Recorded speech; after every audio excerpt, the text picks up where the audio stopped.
Hello दोस्तों, स्वागत है आप सभी का आपके अपने यूट्यूब चैनल आईआर स्टडी में। दोस्तों इस वीडियो हम एसएससी जीडी के लेटेस्ट क्वेश्चन को सॉल्व करेंगे जो कि 2021, 22 और 23 के एग्जाम में पूछे गए हैं और 2024 एसएससी जीडी के एग्जाम के लिए काफ़ी महत्वपूर्ण ये होने वाले हैं और परसेंटेज से हम इसकी शुरुआत कर रहे हैं। एक सेशन को आप कंप्लीट जरूर देखिएगा क्योंकि हम बहुत ही स्मार्ट अप्रोच से, शॉर्ट तरीके से कैसे हम कैलकुलेशन से बच सकते हैं और कैसे हम कम समय में ही क्वेश्चन को पूरा सॉल्व कर सकते हैं, वो सभी को हम इस वीडियो में अप्लाई करेंगे। तो एक सेशन आप, एक वीडियो का आप ज़रूर कंप्लीट देखिएगा जिससे कि आपका कॉन्फिडेंस बढ़ेगा कि मैथ को हम कैसे कम समय में सॉल्व कर सकते हैं और बहुत ही आसानी से हम इन क्वेश्चन को कवर करेंगे। तो चलिए अब हम बिना किसी देरी के वीडियो को शुरू करते हैं। और जैसा कि मैंने बताया कि ये एक प्रैक्टिस सेशन है, तो प्रैक्टिस सेशन की सही तरीका यही है कि आप पहले वीडियो को पॉज करके क्वेश्चन को खुद से ट्राई कीजिएगा और उसके बाद आप वीडियो को आगे कंटिन्यू कीजिएगा। तो हम इस वीडियो में 15 क्वेश्चन को सॉल्व करने वाले हैं जो कि प्रीवियस में ईयर में ही आए हुए क्वेश्चन है, कोई भी क्वेश्चन अलग से नहीं लिया गया और सभी हाल ही के एग्जाम में आए हुए क्वेश्चन है। तो चलिए हम देखते हैं इसमें पहला क्वेश्चन क्या दिया गया है।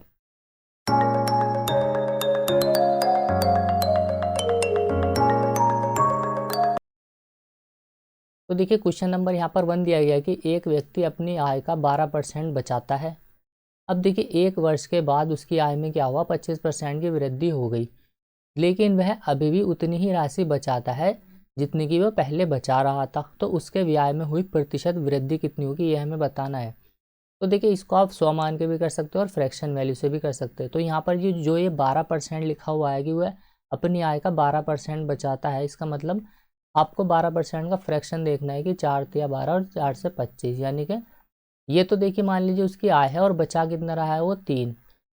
टोटल आय बराबर देखिए क्या होता है, टोटल खर्च प्लस के टोटल सेविंग यानी कि बचत।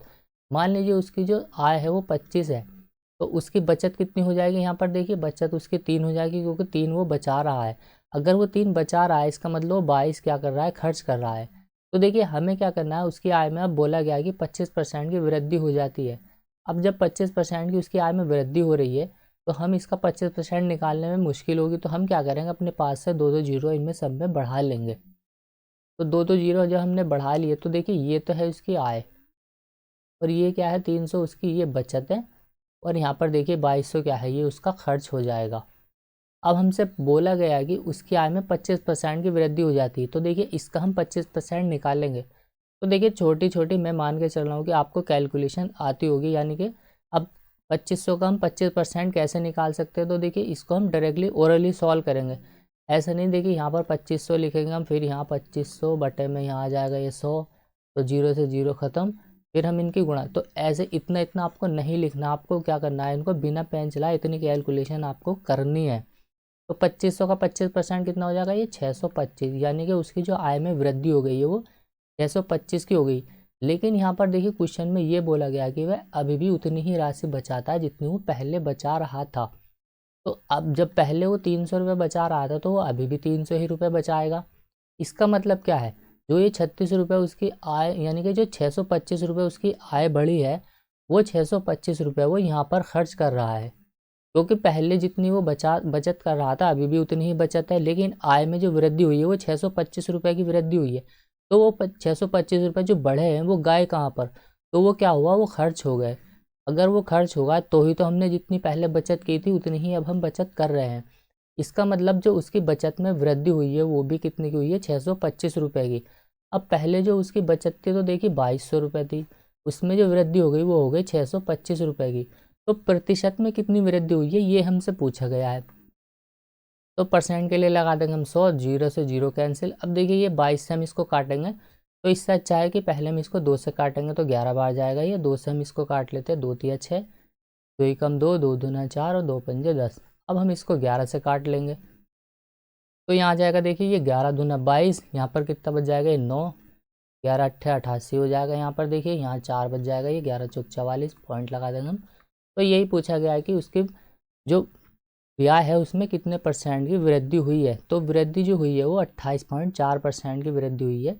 तो इसका जो आंसर हो जाएगा वो ऑप्शन डी हो जाएगा इस क्वेश्चन का राइट आंसर। तो देखिए उम्मीद करता हूँ ये क्वेश्चन आपको समझ में आ गया होगा।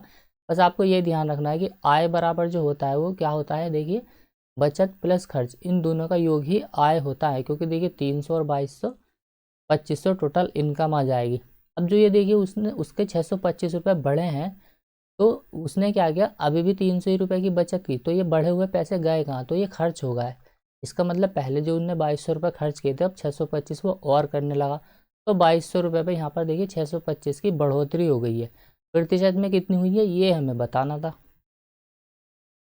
अगला क्वेश्चन है, देखिए क्वेश्चन नंबर 2। यहाँ पर एक संख्या के 2/3, मान लेते हैं कोई संख्या x है, अब इसका 2/3 और बोला गया है कि 2/3 3/8, तो 3/8।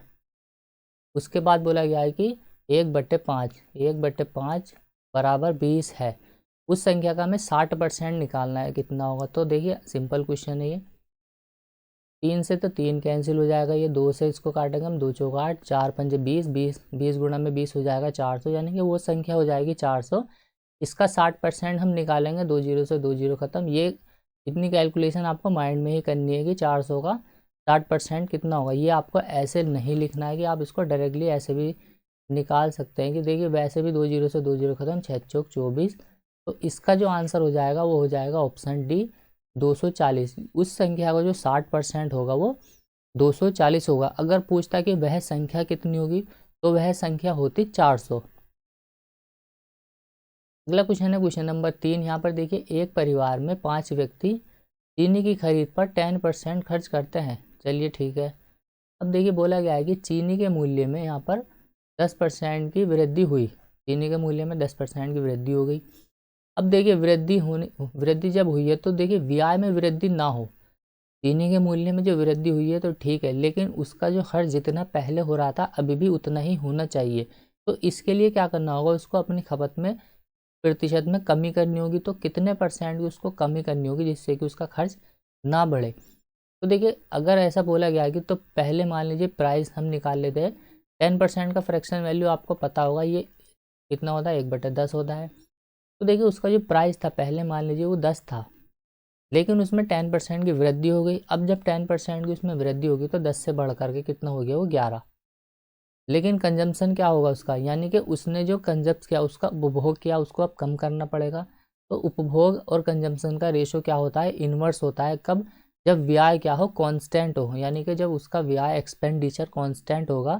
क्योंकि कांस्टेंट क्या है, पहले जितना था अभी भी उतना ही हमें रखना है, तो इनका रेशो इन्वर्स हो जाता है, यानी कि ये डायरेक्टली इन्वर्सली प्रोपोर्शनल होते हैं। तो 11 से 10 हो जाएगा, यानी कि पहले उसका कंजम्पशन हो रहा था 11 चीनी का, अभी उसको 10 ही करना पड़ेगा जिससे कि उसका ब्याज ना बढ़े। तो जब वो ऐसा करेगा तो उसके प्रतिशत में कितने प्रतिशत की उसको कमी करनी होगी अपने उपभोग में, तो 11 से उसको कमी करनी होगी इस पर 1 पर, यानी कि 11 पर 1 की कमी। तो इसका मतलब होता है 9 से ही 1/11%, या फिर हम इसको बोल देते हैं 9.09%। तो देखिए 9.09% की क्या होगी, उसको कमी करनी होगी। ये क्वेश्चन बिना पेन चलाए आपको सॉल्व करना था, इसमें पेन चलाने की भी ज़रूरत नहीं है। अगर आपके कॉन्सेप्ट क्लियर है तो आप बहुत ही कम समय में ही जीडी के क्वेश्चन को लगा सकते हैं। बहुत ही आसान क्वेश्चन आते हैं जीडी में। अगला क्वेश्चन है क्वेश्चन नंबर 4। यहाँ पर देखिए एक छात्र को 160 अंक मिले और उसे क्या हुआ, पास होने के लिए आवश्यक न्यूनतम अंक 35% अंक उसको प्राप्त करने के लिए 50 और अंक की आवश्यकता है। तो पूर्णांक ज्ञात करना है हमने। तो देखिए 160 अंक तो उसने प्राप्त कर लिए, लेकिन उसने क्या किया, 35% अंक प्राप्त करने के लिए, न्यूनतम पास परसेंटेज प्राप्त करने के लिए उसको 50 अंक और चाहिए। इसका मतलब जो 35% का हमें मान दिया है वो कितना दिया है यहाँ पर, 160 प्लस के 50। यदि 160 प्लस 50 यानी कि 210 अंक वो प्राप्त कर लेगा, तो इसका मतलब वो पूर्णांक का 35% प्राप्त कर लेगा। यानी कि जो 35% की हमें वैल्यू दे दी है वो कितने की दे दी है, 210। 35% का मान है 210, तो हमें बताना है कि 100% की वैल्यू कितनी होगी, यानी कि जो पूर्णांक है वो कितना होगा। तो 5 से काट लेते हैं हम इसको, 7 से काट लेते हैं हम, 7 पंजे हो जाएगा 35, 7 के हो जाएगा 21। 5% की जो वैल्यू यहाँ पर दी गई है देखिए वो दी गई है यहाँ पर 30। तो 1% की कितनी हो जाएगी, 5 छंग 30। 100% की कितनी हो जाएगी, 600। तो जो पूर्णांक हो गए परीक्षा में वो 600 होंगे। आप इसको ऐसे भी लिख सकते हैं कि जो 210 है वो 35 का मान है, तो 100 का मान क्या होगा ये हमें ऐसे निकालना, तो हम ऐसे भी निकाल सकते थे। 5 सत्ते 35, 5 से इसको काटेंगे 20 बार जाएगा ये, 7 से इसको काटा हमने, 7 या 21, दो 3 दूना में 6 तो 600। जो पूर्णांक होंगे उस परीक्षा में वो 600 होंगे। तो देखिए आसान सरल ही क्वेश्चन है और ये मैंने अलग से क्वेश्चन नहीं लिए है, सब परीक्षा में ही आए हुए हैं, यानी कि सब जीडी की परीक्षा में ही पूछे गए हैं ये, और लेटेस्ट ही है सभी के सभी 2021-22 और 23 के ही ये क्वेश्चन है। अगला क्वेश्चन है क्वेश्चन नंबर 5। यहाँ पर देखिए 440 के 35% में क्या जोड़ा जाए कि परिणाम 550 के 42% के बराबर हो जाए। तो देखिए यहाँ पर इस क्वेश्चन को अगर आप सॉल्व करेंगे तो आप ऐसे करेंगे, इसको 440 के 35%, फिर देखिए आप इसको निकालेंगे ये बराबर किसके होना, इसमें हम क्या जोड़े यहाँ पर प्लस के x बराबर के यहाँ जाएगा ये 550 के 42%। अब यहाँ से हमें x का मान निकालना, लेकिन इसको इतना नहीं लिखना है आपको, डायरेक्टली देखिए हम इसका ऐसे ही निकाल लेंगे कि 440 का 35% ना निकाल करके हम क्या करेंगे 220 का 70% निकाल लेंगे, तो 0 से 0 खत्म, 22 सत्ते हो जाएगा ये 154, यानी कि जो 440 का 35% निकल के आएगा वो आएगा 154, प्लस कर देंगे हम इसमें x, इसमें हम क्या जोड़े कि देखिए 550 के 42% के वो बराबर आ जाए, यानी कि 0 से यहाँ पर आप 0 खत्म कर देंगे, 5 से इसको काटा हमने, देखिए 5 से इसको काटेंगे 11 बार, 5 दूना में 10, 21 दूना 42, तो ये आ जाएगा देखिए यहाँ पर 1, 11 से हम 21 में मल्टीप्लाई कर देंगे तो 1 यहाँ आ जाएगा 3 2, यानी कि 550 का जो 42% निकल के आएगा वो कितना आएगा 221। अब देखिए ये प्लस वाला नंबर हम इधर लेके आ जाएंगे तो यहाँ x का जो मान निकल के आ जाएगा, यानी कि 231 में से हम 154 को जब घटाएंगे तो 11 में से 4 गया 7 बचेगा, और एक ही क्वेश्चन में यहाँ पर दिया गया है एक ही ऑप्शन में यूनिट डिजिट 7 है, यानी कि इकाई अंक 7 है, तो हम बिना तो पूरा सॉल्व के भी आगे बढ़ जाएंगे, चाहे हमारी 3 सेकेंड ही बचे, लेकिन बचेगी तो सही, या तो आप पूरा सॉल्व कर लेंगे। देखिए यहाँ पर ये फिर आगे देखिए यहाँ से हम इसमें से माइनस कर देंगे 15 को 22 में से, तो भी 7 बचेगा, यानी कि हमें क्या करना होगा इसमें 77 जोड़ना होगा। तो ये जो हमने यहाँ पर ऐसे लिखा है ऐसे क्यों, क्योंकि देखिए यहाँ लिखा हुआ था ये 440 का हमें निकालना था 35%, तो देखिए इसको हम ऐसे भी लिख सकते हैं, यहाँ पर 220 गुणा में 2 गुणा में यहाँ जाएगा ये 35%, तो आगे हम जब इसको लिखेंगे तो क्या लिख सकते हैं हम 220 गुणा में 70, इस 2 की मल्टीप्लाई हम इसमें कर देंगे 70%। अब देखिए 220 का 70% निकालना आसान है क्योंकि 0 से 0 खत्म, और 22 सत्ते हो जाएगा यहाँ 154। तो देखिए या तो आप 440 का 35% निकाल ले तो भी बराबर आएगा 154 ही आएगा, या फिर आप 220 का 70% निकाल ले तो भी 154 ही आएगा। तो लेकिन ये जो हमने किया है यहाँ पर इसको मन में ही करना है, इसको लिखना नहीं है, आप डायरेक्टली इसका तो आधा कर देंगे और इसमें इसका डबल कर देंगे, यानी कि इसका 2 इसमें डाल देंगे आप। तो यहाँ आपको देखना है ये आपको 440 ना दिखाई दे करके ये आपको देखना चाहिए कि ये 220 का 70% लिखा हुआ है, तो 220 और 70 यानी कि 0 से 0 खत्म, और 22 सत्ते हो जाएगा 154। तो हम बिना पेन चलाए इतनी कैलकुलेशन हमें करनी होगी, जिससे कि हम कम समय में क्वेश्चन को सॉल्व करेंगे और इससे हमारा क्या होगा कॉन्फिडेंस भी बढ़ेगा। अगला क्वेश्चन देख लेते हैं हम, क्वेश्चन नंबर 6। यहाँ पर देखिए एक्स की आय यहाँ पर दिया गया है कि वाई की आय से 20% कम है। तो देखिए यहाँ पर 3 व्यक्ति है, एक्स है, यहाँ पर वाई है, और यहाँ पर ये जेड है। पहले बोला गया है कि हमें एक्स की आय वाई की आय से 20% कम है, 20% का फ्रैक्शन वैल्यू होता है 1/5। अगर देखिए बोला गया है कि वाई की आय यहाँ पर 5 है, तो इस वाई की आय से 20% कम है, तो 5 से 1 कम यानी कि 4 हो जाएगी एक्स की आय। फिर आगे बोला गया है कि और यहाँ पर जेड की आय एक्स और वाई की संयुक्त आय से 35% कम है, यानी कि इन दोनों की संयुक्त आय से 35% कम है जेड की आय। तो देखिए 35% निकालना है तो हम क्या करेंगे दोनों में 0 बढ़ा लेंगे अपने पास से, तो 400 और 500 हो जाएगा ये। अब इन दोनों की संयुक्त आय कितनी हो जाएगी 400 और 500 900। अब बोला गया है कि यहाँ पर जेड की जो आएगी इनकी संयुक्त आय से 35% कम है, यानी कि 35% का मतलब 65% है, जो है वो आपको नहीं देखना है, जो पूछा गया आपको डायरेक्टली वो निकालना है। मान लीजिए यहाँ पर एक गिलास पानी का भरा हुआ है, तो ये आधा भरा हुआ है, इसका मतलब आप कह सकते हैं कि आधा ये खाली भी है। तो बोला गया कि यहाँ 35% कम है, इसका मतलब 65% है। तो देखिए 0 से हम 2 0 खत्म कर देंगे, यहाँ पर ये 9 से डायरेक्टली मल्टीप्लाई कर लेंगे हम इसमें। तो जेड की जो आय है वो यहाँ पर निकल के आ जाएगी 9 पंजे 45, 4 बचेगा, 9 छंग 54 और 4 यहाँ 58। तो देखिए ये आ गए जेड की आय। अब बोला गया है कि यह एक्स की आय से कितने % अधिक है। तो एक्स की आय तो 400 है, ये इससे कितने अधिक हो जाएंगी, 185 अधिक हो जाएंगी ये। तो देखिए 400 से कितनी अधिक है ये, 185% के लिए लगा देंगे हम गुणा में 100। तो जो 0 से 2 0 कैंसिल, 4 से हम इसको काटेंगे डायरेक्टली, 4 चौक 16, 2 आ जाएगा यहाँ पर, 4 छंग 24 और 2 5, यानी कि 46.25% अधिक है जेड की आय एक्स की आय से, 46.25%। तो देखिए ऐसे ही आपको फ्रैक्शन, जहाँ आपको फ्रैक्शन वैल्यू यूज़ करनी है आपको वहाँ फ्रैक्शन से जाना है, जहाँ आपको 100 मान के क्वेश्चन सॉल्व करना है वहाँ आपको 100 मान के जाना है। आप तो बस इस चैनल के साथ जुड़ जाइए और आपका जब तक जेडी का एग्ज़ाम होगा हम ऐसे ही क्वेश्चन की प्रैक्टिस करेंगे, यानी कि सारे चैप्टर को हम चैप्टर वाइज कवर कर लेंगे और बहुत ही कम समय में ही देखिए आपकी ज़्यादा प्रैक्टिस हो जाएगी। अगला क्वेश्चन देखिए, क्वेश्चन नंबर 7 यहाँ पर, एक चुनाव में एक उम्मीदवार को कुल वैध वोटों के 75% वोट प्राप्त हुए, जो भी वैलिड वोट है उसके 75% उसको मिले।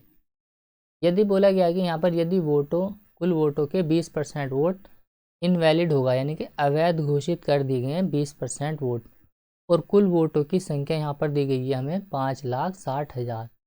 तो ये देखिए 5,60,000 टोटल वोट है, तो उस उम्मीदवार के पक्ष में कुल कितने वोट पड़े हैं। तो देखिए जितने वोट दिए गए हमें कितने दी गई, ये 5,60,000 हमें टोटल वोटों की संख्या दी गई है। अब बोला गया है कि इसके 75% वोट उसको मिले हैं, किसको, उम्मीदवार को। लेकिन यहाँ पर दूसरी लाइन हमें ये दी गई है कि इसके 20% वोट इनवैलिड होगा। 20% का मतलब 1/5। अगर देखिए 5 में से एक इनवैलिड है तो 4 तो वैलिड हो गई, यानी कि आप इसको ऐसे लिख सकते हैं कि 20% वोट अगर इनवैलिड है तो 80% वोट क्या है, वैलिड है। तो हमने यहाँ क्या किया, इसको 80 लिख दिया। तो हम इसको जब काटेंगे तो देखिए 20 चौक 80, 20 पंजे 100, तो 5/4 आएगा, तो हम डायरेक्टली 5/4 लिख देंगे। क्यों लिखा हमने ऐसा, क्योंकि 20% का फ्रैक्शन वैल्यू है 1/5। अगर देखिए 5 में से एक वोट अवैध है तो 4 तो वैलिड है, तो इसलिए हमने इसको 4/5 लिखा है। अब आगे बोला गया है कि यहाँ पर अब इसका, यानी कि जो अब ये आ गया यहाँ पर, ये वैलिड वोट आ गया, निकल गई है, इसमें से हमने अवैध वोट निकाल दिए। अब इसके 75% वोट मिले हैं उसको, उम्मीदवार को। अब इसका 75% मिला है, यानी कि 3/4 वोट उसको मिले। 75% का मतलब होता है 3/4। तो देखिए यहाँ पर ये 4 से 4 खत्म, 5 से हमने इसको डिवाइड करना है। अब 5 एकम 5, यहाँ जाएगा ये 5 एकम 5, और यहाँ जाएगा ये 5 दूना 10।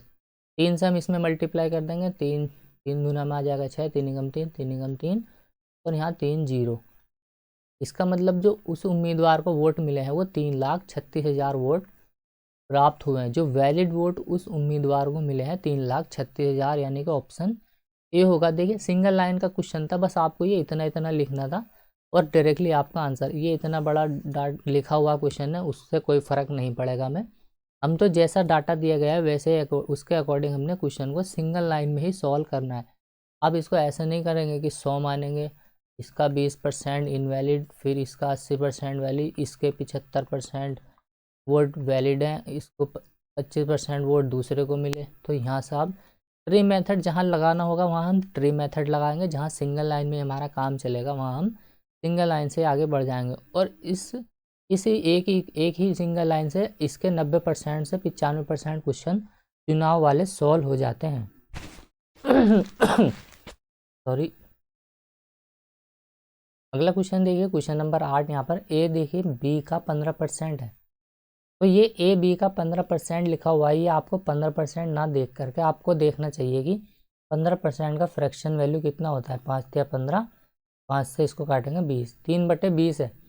अब देखिए यहाँ पर 3 व्यक्ति है, ए है यहाँ पर, एक बी है और एक यहाँ पर ये सी है। तो बोला गया है कि ए बी का 15% है, बी का 15% कौन है, ए।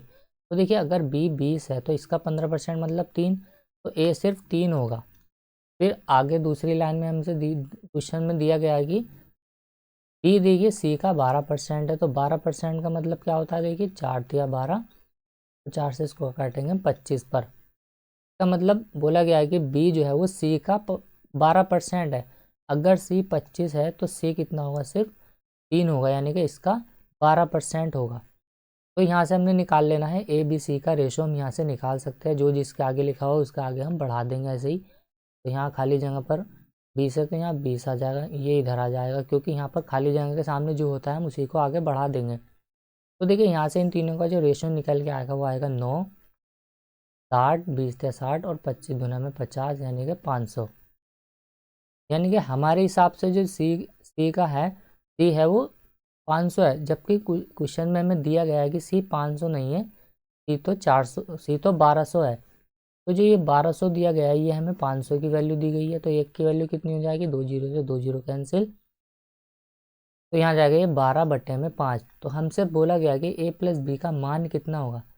तो ए प्लस बी कितना है दोनों, 60 और 9, यहाँ जाएगा ये 6 9 गुणा में इसका मान हम निकाल लेंगे। एक का मान कितना है, ये 12/5, तो 12/5 से हम इसमें मल्टीप्लाई कर देंगे। तो देखिए हम क्या करेंगे, इसमें 2 से ऊपर गुणा, 2 से नीचे गुणा कर लेंगे। नीचे हो जाएगा ये 5 दूना 10, ऊपर आ जाएगा इस 2 की मल्टीप्लाई हम 6 9 में कर देंगे। तो 2 नम ये हो जाएगा, 2 नम 18 का 8 हासिल 1, 2 छंग 12 और 1 13, 138। अब गुणा कर देंगे हम इसकी 12 से, तो 12 अट्ठे 96 का 6, 9 बचा, यहाँ पर आ जाएगा ये 12 36 और 9 45 का 5 हासिल 4, और यहाँ जाएगा 12 कम 12 4 16, और नीचे 10 है तो यहाँ ये पॉइंट लग जाएगा, इसीलिए हमने क्या किया था, दोनों तरफ ऊपर नीचे 2 से गुणा कर ली थी। तो 165.6 क्या हो जाएगी, इन दोनों का संयुक्त मान हो जाएगा ए प्लस बी का। तो ऑप्शन डी होगा इस क्वेश्चन का राइट आंसर।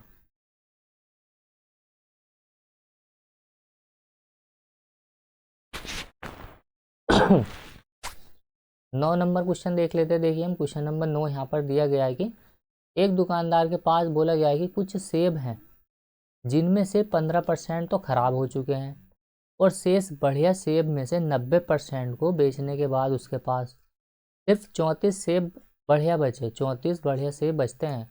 उसके पास शुरू में या आरंभ में कितने सेब थे, ये हमें बताना है। मान लेते हैं उसके पास शुरू में एक्स सेब थे, अब इसके 15% सेब क्या हो गए, खराब हो गए। अगर 15% सेब खराब हो गए तो 85% तो अभी भी उसके पास सही है, यानी कि जो ये शेष है वो 85% आ गया इसका। अब इसमें से भी क्या किया उसने, 90% सेब बेच दिए। अब अगर देखिए 90% सेब उसने बेच दिए तो उसके पास बचे कितने, 10%। तो इसका 10% अभी भी उसके पास बच गए, लेकिन क्वेश्चन में बोला गया कि उसके पास जो बचे हैं बाद में वो 34 सेब बचे हैं बढ़िया वाले। तो शुरुआत में कितने थे, यानी कि एक्स का मान यहाँ से हम निकाल लेंगे, बस सिंगल इक्वेशन में सॉल्व करना है इसको। तो देखिए 1 जीरो से हम 1 जीरो काट देंगे इसको, 17 5 से काट लेते हैं हम, 17 पंजे 85, यानी कि 5 से जाएगा 17 बार, और ये हो जाएगा 5 दूना 10। 17 से इसको काटा हमने, यहाँ जाएगा ये 17 दूना में 34, तो 2 दूना 4 यानी कि 400। तो जो शुरुआत में उसके पास सेब थे दुकानदार के, तो वो 400 सेब थे, यानी कि ऑप्शन बी होगा इस क्वेश्चन का राइट आंसर। क्वेश्चन नंबर यहाँ पर 10 दिया गया है कि एक परीक्षार्थी 25% अंक अर्जित करता है और 32 अंकों से वो फेल हो जाता है, जबकि एक अन्य विद्यार्थी है, परीक्षार्थी है, वो क्या करता है 40% अंक अर्जित करता है और वह पास के लिए, देखिए बोला गया कि पास करने के लिए आवश्यक न्यूनतम अंकों से 28 अंक अधिक लेके आ गया वो। तो बोला गया कि 72% अंक अर्जित करने के लिए परीक्षार्थी को कितने अंक की ज़रूरत होगी, यानी कितने अंक उसको लाने होंगे। तो ये क्वेश्चन तो बिना पेन चलाए हमें सॉल्व करने होते हैं, इनमें पेन उठाने की भी ज़रूरत नहीं है। इसका आंसर देखिए 25 40 15, और यहाँ जाएगा देखिए ये 60 4, यानी कि 4 4 दूना में 8 4 7 28। तो आंसर आ जाएगा इसका ऑप्शन सी 288। उसको जो परीक्षार्थी को अंक अर्जित करने होंगे वो 288 अर्जित करने होंगे। तो बिना पेन चलाए हम इसको सॉल्व करेंगे, क्योंकि डाटा इसमें डिफ़िकल्ट नहीं दिया गया है। अगर डाटा डिफ़िकल्ट दिया हो तो हम पेन चला सकते हैं, अदरवाइज़ हमें इनको परीक्षा वाले क्वेश्चन को तो बिना पेन चलाए हम सॉल्व करेंगे। कैसे, देखिए एक परीक्षार्थी ने 25% अंक अर्जित किए और 32 अंकों से वो फेल हो गया। अगर वो 32 अंक और लेके आ जाता तो वो पास हो जाता। भाई यही तो बोला गया है कि 25% अंक लाने के बाद भी अगला फेल हो गया, 32 अंक से फेल हो गया वो, अगर 32 और आ जाते तो वो पास हो जाता। अब कोई दूसरा है, उसने क्या किया 40% अंक अर्जित किए, लेकिन 28 अंक अधिक ले आया वो। 40% अंक अर्जित करने के बाद भी वह जो न्यूनतम अंक थे उससे 28 अधिक ले आया। इसका मतलब अगर ये 28 कम भी लेके आता ना तो भी ये पास हो जाता। अगर इसके 28 नंबर कम भी आते तो भी कोई दिक्कत वाली बात नहीं थी, ये पास हो जाता। अब देखिए प्रतिशत यानी कि ये दोनों मान हो गए आपस में बराबर। अब परसेंट वाली वैल्यू को हम एक जगह कर लेंगे और नंबर वाली वैल्यू को हम एक जगह कर लेंगे। तो देखिए 25 इधर जाके ये माइनस में हो जाएगा, 40 में से 25 को माइनस करके हम डायरेक्ट लिख लेंगे यहाँ 15% बचेगा, क्योंकि 25 इधर आके ये माइनस हो जाएगा। अब ये 28 है, बराबर का हम इसको इस तरफ लेके जाएंगे तो ये 32 में जा करके प्लस हो जाएगा। तो देखिए 15% की जो वैल्यू आ जाएगी, 32 और 28 होते हैं यहाँ पर 60। 15% का मान है देखिए यहाँ पर 60, तो 1% का मान कितना हो जाएगा, 1% की वैल्यू हो जाएगी यहाँ पर ये 4। अब हमें निकालना है उसको 72% अंक अर्जित करनी है, तो 72 से हम इधर मल्टीप्लाई कर देंगे और 72 से हम इधर कर देंगे। तो देखिए यहाँ जाएगा 4 दूना में 8, 4 7 28, तो देखिए 288 अंक उसको लाने पड़ेंगे। ऑप्शन सी होगा इस क्वेश्चन का राइट आंसर। तो इतना ही इसको करना था। अब ऐसे ही हम ऊपर बिना पेन उठाए भी कर सकते हैं इन क्वेश्चन को। कैसे करेंगे देखिए, आप क्या करना है, यहाँ पर 40% अंक तो इसने अर्जित किया और 25% इसने, दोनों का अंतर कितना आ गया निकल के, 40 और 25 का 15% का। अब इन दोनों को हम ऐड कर देंगे किन को, 32, और यहाँ पर उसने 32 अंकों से वो फेल हुआ और ये 28 अंक अधिक लेकर आया, तो 32 और 28 का योग कितना आ जाएगा, 60। तो देखिए डायरेक्टली मन में हम इनको काट लेंगे, तो 1% का मान कितना आ जाएगा, 4। अगर हमसे पूछा जाता है कि टोटल पूर्णांक परीक्षा में कितने थे, तो आंसर आ जाएगा हमारा 400। जो परीक्षा थी वो 400 अंकों की थी, लेकिन हमसे पूछा है 72%, तो हम क्या करेंगे, 1% का मान 4 है तो 72 से हम 4 की गुणा कर देंगे, तो 288 हमारा आंसर आ जाएगा। जो हमने देखिए यहाँ पर किया है, यही हमने क्या किया, यहाँ पर ऊपर भी किया है, यहाँ पर भी हमने यही चीज़ की है। तो इनका कॉन्सेप्ट आपको समझना है, और समझने के बाद आपको ऐसा सॉल्व करना है 1-2 दिन, यानी कि 1-2 बार आपको प्रैक्टिस करने के बाद ही आपको ऐसे सॉल्व करना है। ये रटना नहीं है इसको कि हमने ऐसा किया है, तो आपको पूरा तरीका, ये बेसिक आपको पता होना चाहिए कि ऐसा होता क्यों है। क्वेश्चन नंबर 11 दिया गया यहाँ पर, 1 से यहाँ पर 40 तक की संख्याओं में इकाई के स्थान पर 1 या 9 अंक वाली संख्याओं का परसेंट कितना होगा।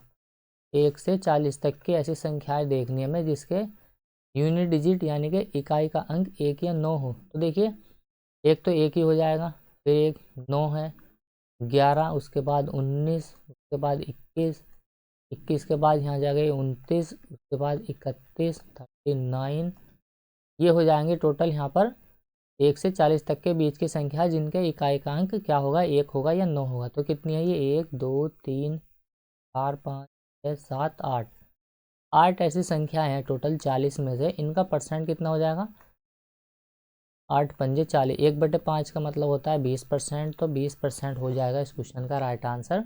ऐसी संख्या जो होगी वो 20% होगी। नंबर 12 दिया गया यहाँ पर देखिए, ए की आय बी की आय से 25% अधिक है। तो इनको फ्रैक्शन वैल्यू को अब आपको याद होगा, ये 25% का तो बहुत आसान है। तो ए की आय बी की आय से 25% अधिक है, यानी कि 1/4 होता है 25%। अगर बी की आय 4 है तो ए की आय उससे 25% अधिक यानी कि 5 होगी। तो बोला गया कि बी की आय ए की आय से कितने परसेंट कम है। तो देखिए ये बी की आय कितने परसेंट कम है, 5 से 1 कम, 20% कम हो जाएगी। तो 20% हो जाएगा इस क्वेश्चन का right answer, option D. Question number 13 दिए गए यहाँ पर देखिए, कॉलेज के चुनाव में सचिव पद के विजयी उम्मीदवार को 69% मत प्राप्त हुए। जो भी चुनाव जीता है उसको क्या मिला, 69 पद मिले, और उसने क्या किया, अपने प्रतिद्वंदी को यानी कि जो भी उसके अगेंस्ट खड़ा हुआ था उसने उसको क्या किया, 342 वोटों से हरा दिया। कॉलेज में टोटल विद्यार्थियों की संख्या कितनी, यानी कि ये चुनाव वाले क्वेश्चन के टाइप ही है। टोटल परीक्षार्थियों की संख्या कितनी है, या टोटल जो मतदाता होते हैं उनकी संख्या कितनी है, ऐसे ही पूछा जाता। तो यहाँ मतदाताओं की जगह यहाँ विद्यार्थी हो गया, क्योंकि कॉलेज का चुनाव है। तो देखिए एक तो होता है विजयी उम्मीदवार यानी कि विनर होता है एक तो, और एक होता है यहाँ पर लूजर यानी कि जो चुनाव हारता है, डब्ल्यू से नोट कर। तो इसने क्या किया, 69% मत प्राप्त किए। अब टोटल जो वोट होते हैं वो 100% होते हैं। अगर इसने 69% वोट प्राप्त किए जीतने वाले ने, तो हारने वाले को कितने मिले होंगे, 31% वोट हारने वाले ने प्राप्त किए। अब जब 31% हारने वाले ने प्राप्त किए तो उसने क्या किया, उसको 342 वोटों से हरा दिया जीतने वाले ने। तो देखिए इसने प्रतिशत में कितने वोटों से हराया, दोनों का अंतर ले लेंगे हम, 9 में से 1 गया 8, और यहाँ देखिए 3, यानी कि 38% वोटों से उसने हरा दिया जीतने वाले ने। अब जब वो 38% वोटों से चुनाव जीत गया, इसका मतलब वो वोटों में कितने जीता, 342 वोटों से। तो 38% की जो वैल्यू है 38% की, वो 342 है। 100% का कितना होगा ये हमें बताना है। तो देखिए 342 जो है ये किसका मान है, 38% का। 100% की वैल्यू कितनी होगी ये हम यहाँ से निकाल लेंगे बस। तो सिंपल सा क्वेश्चन है। देखिए 19 से काट लेंगे हम इसको, 19 दूना में 38, 19 से इसको काट लेते हैं हम, 19 से काटेंगे हम इसको, 19 ही का 19 जाएगा यहाँ पर ये, और ये 15 बचा। 19 अट्ठे होते हैं 152, 2 से काटेंगे इसको, 2 नम 18, यानी कि 900 हो जाएगा इसको राइट आंसर। जो कॉलेज में टोटल विद्यार्थी है उनकी जो संख्या हो जाएगी वो 900 हो जाएगी। तो 900 दिया गया ऑप्शन डी में, तो डी हो जाएगा इस क्वेश्चन का आंसर, ऑप्शन डी। 900 टोटल विद्यार्थी होंगे कॉलेज में। लेकिन लास्ट क्वेश्चन है, टोटल 15 क्वेश्चन हम इस वीडियो में करेंगे। तो देखिए अंडों से भरी टोकरी में 20% अंडे क्या हो गए, टूट गए, 8% सड़ गए, सड़े हुए थे, और 24% क्या किया, अंडों को केक बनाने के लिए अलग रखा गया था। अब शेष 12 अंडे हैं कुछ लोगों द्वारा खा लिए गए थे। तो देखिए शुरुआत में टोकरी में अंडे कितने थे ये हमें बताना है। तो मतलब यहाँ पर देखिए दिया गया है कि 20% प्लस के 8%, टोटल 28%। 28 और 24 हो जाएंगे, देखिए 24 दूना 48 और 4 52, टोटल 52% अंडे क्या के इधर उधर हो गए, यानी कि टूट गए, सड़ गए, और केक बनाने के लिए भेज दिए। अब जो बचे हैं टोटल अंडे वो कितने बचे हैं, 100 में से अगर 52% चले गए तो 42%, सॉरी 48% अंडे टोटल शेष बचे हैं। लेकिन क्वेश्चन में बोला गया कि अब जो शेष बचे हैं वो 12 अंडे शेष बचे हैं, लेकिन परसेंट में कितने बचे हैं शेष, 48। इसका मतलब ये जो 48% है इसकी वैल्यू हमें दी गई है 12, 100% की वैल्यू हमें कितनी होगी ये निकाल। 12 चौक 48, 4 से काटेंगे हम इसको 25 बार। शुरुआत में जो टोकरी में अंडे थे तो वो कितने थे, 25 अंडे थे। ऑप्शन डी होगा इस क्वेश्चन का राइट आंसर। टोटल देखें यहाँ पर आप इनको परसेंट को जोड़ लेंगे, 20 8 28, 28 और 24 हो जाएंगे यहाँ पर ये 52। तो 52% अंडों का इस्तेमाल हो चुका है। बच्चे कितने टोटल, 48%, लेकिन वैल्यू में कितने बचे हैं, वो नंबर में 12 बचे हैं। तो 48% का मान 12 है, 100 का कितना हो जाएगा 25। लास्ट क्वेश्चन है देखिए इस वीडियो का, ये 2 उम्मीदवार चुनाव से रिलेटेड सवाल है। ये 2 उम्मीदवार आजकल जो एग्ज़ाम हो रहे हैं, चाहे वो एसएससी सीजीएल हो, जीडी हो, या रेलवे का एग्ज़ाम हो, इन क्वेश्चन का प्रतिशत में ट्रेंड ही चल रहा है, यानी कि चुनाव वाले क्वेश्चन ज़्यादा ही ट्रेंड में चल रहे हैं ये। तो इन क्वेश्चन इस वाले टाइप को आप अच्छे से कवर करके जाना जब भी आपका एग्ज़ाम हो। तो देखिए 2 उम्मीदवारों के बीच चुनाव में 82% मतदाताओं ने मतदान किया, 82% ने टोटल मतदान में भाग लिया। अब जिनमें से क्या हुआ, 4% वोट अवैध पाए गए, यानी कि इनवैलिड हो गए। अब उम्मीदवार को बोला गया यहाँ पर 1,08,240 वोट मिले, जो कि टोटल वैध मतों के 55% है। तो उन मतदाताओं की कुल संख्या हमें बतानी है जिन्होंने इस चुनाव में मतदान किया, यानी कि हमें 82% का मान बताना है, क्योंकि 82% ने टोटल वोट उसमें मतदान में भाग लिया, क्योंकि बाकी के जो बचे हुए थे उन्होंने तो वोट डाला ही नहीं है। जो 18% थे उन्होंने वोट डाला नहीं। हमें सिर्फ 82% की वैल्यू बतानी है, यानी कि मान लीजिए एक्स है। अब बोला गया कि इसमें से 4% वोटों ने वोट अवैध हो गए, यानी कि 4% वोट अवैध घोषित हो गए। तो अगर 4% इनवैलिड है तो 96% तो अभी भी वैलिड होंगे, क्योंकि अवैध जो घोषित हुए हैं वो 4% हुए, तो 96% अभी भी वैलिड है। अब बोला गया कि इन इनवैलिड वोटों का क्या हुआ, उसको 55% मिला है उम्मीदवार को। तो इसका 55% मिला है किसको, उम्मीदवार को। अब जब इसका 55% मिला तो उम्मीदवार को बोला गया कि नंबर में कितने वोट मिले, नंबर में मिले हैं उसको 1,08,240, यानी कि 1,08,240 वोट उसको मिले हैं टोटल। तो हमें यहाँ बताना है कि x का मान कितना हुआ। x जो आएगा वो 82% की वैल्यू यहाँ पर हम निकाल लेंगे। तो देखिए इसको हम काट लेते हैं, 11 से कट जाएगा ये। एक बार हम इसको 11 से काट लेते हैं तो 11 पंजे हो जाएगा ये 55। 11 से हम इसको काटेंगे तो यहाँ जाएगा, देखिए 11 से इसको काटेंगे 11 नम 99, यहाँ बचेगा ये 9, 11 अट्ठे हो जाएगा ये 88, 4 बचा, 11 चौक 44, यहाँ जाएगा ये 0। 5 से हमने इसको काटा, इसको 5 से 5 दूना 10, यहाँ 0 आ जाएगा, 20 बार जाएगा। कलर चेंज कर लेते हैं हम, तो देखिए इसको हम काट लेते 4 से, 4 पंजे 20 और 24 चौक होता है 96 हो जाएगा 24। 24 से हम इसको काट लेंगे तो देखिए 24 चौक हो जाएगा ये 96। यहाँ बचेगा यहाँ पर ये 2 और 24 से कम 24, यहाँ जाएगा ये 0। तो देखिए इधर तो बचा यहाँ 5 और यहाँ बचे ये 100 और इधर आ जाएगा ये, यानी कि ये बट्टे वाला नंबर पलट के ऊपर चला जाएगा। तो यहाँ पर बचेगा देखिए अब 41 0 गुणा में यहाँ आ जाएगा ये 5 गुणा में आ जाएगा ये 100। तो ये आ जाएगा कि इसका x की वैल्यू 5 से इसमें मल्टीप्लाई करेंगे हम, 5 एकम 5 और 5 तो आ जाएगा ये 20 और यहाँ आ जाएगा 1 2 3 0।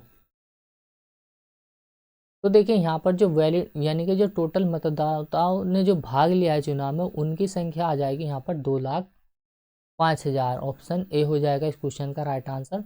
ये जो आया निकल के मान, ये टोटल उन मतदाताओं का मान निकल के आया है जो कि इस चुनाव में भाग लेने गए थे। अब वोट इनवैलिड हो या वैलिड हो, लेकिन भाग लेने तो वो गई। लेकिन ये टोटल मतदाताओं की अगर सूची में हमसे पूछा जाता ना कि मतदाताओं टोटल जो सूची में नाम मतदाताओं को उनकी संख्या कितनी है, तब हमें ये सिर्फ 82% का मान मिला है, हम 100% की वैल्यू निकाल लेते। लेकिन हमसे पूछा है 82% की ही वैल्यू, तो आंसर हो जाएगा हमारा 2,05,000। तो ऑप्शन ए। तो चलिए उम्मीद करता हूँ ये वीडियो आपको पसंद आई होगी। पसंद आई तो लाइक करें, शेयर करें, कमेंट करें और चैनल पर नए हो तो चैनल को प्लीज़ सपोर्ट करो, सब्सक्राइब कीजिए। तो मिलते हैं इसके अगले पार्ट में, अगली वीडियो में। तब तक के लिए जय हिंद।